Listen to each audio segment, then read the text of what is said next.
Welcome back. Now, here's a sobering statistic. About 20% of the country's high school students have attempted suicide. That's according to the 2022 Western Cape government reports.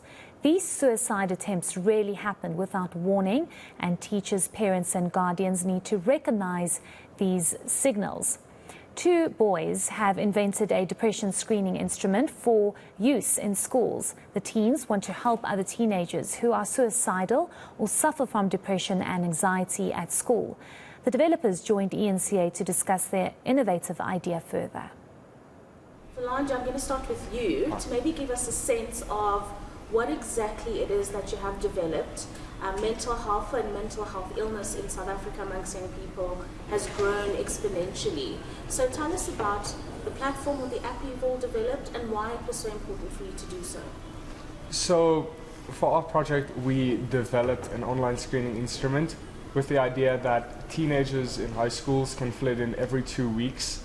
And depending on what they answer, it tells the school psychologist if they are at risk of having depression, anxiety, if they may be considering suicide, and if they might be harming themselves. And this is extremely important for us because we looked at the statistics in our literature study and we saw that it's only getting worse. The amount of teenage suicides, the amount of teenage stress, the amount of things that adolescents can't do anymore because they're so stressed and they're so in their head all the times, it's doubled over the past 5 years. And the reason it kind of hits home for us is because 2 years ago when my brother was in grade 10, one of the children in his class committed suicide. And tell us then, how does it work and really how do people get access to the particular platform of the app?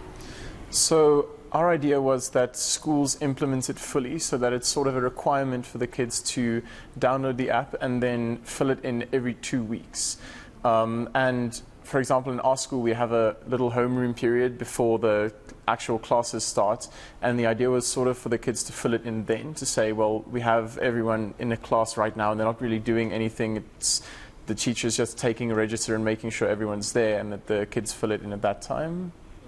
Gerthyo, I'm going to stay with you for a little longer in that. Why was it decided that it should be every 2 weeks? And what happens after the questionnaire has been filled out and if any flags are found within the answers that were provided? So our initial idea was that it was every 1 week, but based on some of the feedback we got from our first pilot study, we changed it to every 2 weeks because looking at the diagnostics criteria and everything from a literature study, we found that it would be more accurate and a bit less sensitive if it was every 2 weeks.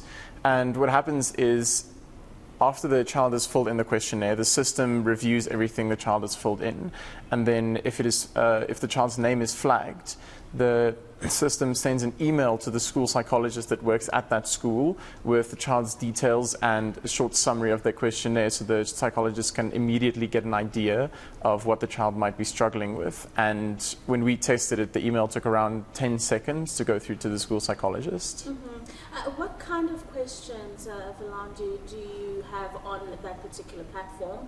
I know you can't share the specifics, but a general sense of the kind of content that would inform a psychologist or a teacher that a child is struggling. So I think the type of question is what's very important. Is it's all yes or no questions, because we avoided adding a middle ground, because what happens when the child says maybe for everything, because then you can't really do anything. And if we're looking at the types of questions, all the questions were formulated after we did research about what would be signs for teenage depression, anxiety, and maybe a consideration for suicide. And we found all the formulations for us, or the ideas for the formulations. We did an extremely big literature study at the start of our project, just going through resources that are already available and speaking to people who work in the field of educational psychology. And what are the plans? Gerthyo, maybe you can weigh in on this for it. You've spoken about the pilot and your vision for the kinds of schools that you wanted to take up, so that other schools can be encouraged as well. So at the moment it's only for adolescents and it's not been implemented in any schools. But right now we're busy with a final little push in development to finalize everything to hopefully implement it at our school. And then we're hoping that some other schools sort of follow the initiative, and because some other schools have already expressed interest in it, but we want to just fully implement it for a while at our school to make sure everything's working, and then go to other schools across South Africa and hopefully one day internationally as well. And another big plan we have is that to not just limit it to high school students, to take the instrument and just expand it so that it can be across other groups as well and not just adolescents. And finally, Wilando, if you will, very briefly, tell us about the platform where you got the resources to be able to build this so that young people can access it. So we had an IT company at Makes You Hope Expertise, and they volunteered to develop the instrument for us, because this all started just as a standard Expo project, and when it started gaining traction and we needed an actual website or a platform for it to be hosted, we didn't really have an answer, so we just asked around and said, is there anyone that can help? And they volunteered, so we are extremely thankful for them. And the main idea for why it would be an app or a website is because teenagers, they like their phones a lot. Yeah. And pen and paper also, it's more vulnerable in a sense, because there was another project that me and one of my friends did in my first year in high school, and the main problem we had was when the children needed to fill it in, it was pen and paper, so people would be shy. But since it's on a phone, no one can see you going to the psychologist. No one can see you writing down how you're feeling, so you don't feel insecure. You don't feel that there are people who are watching you who now know exactly how you feel.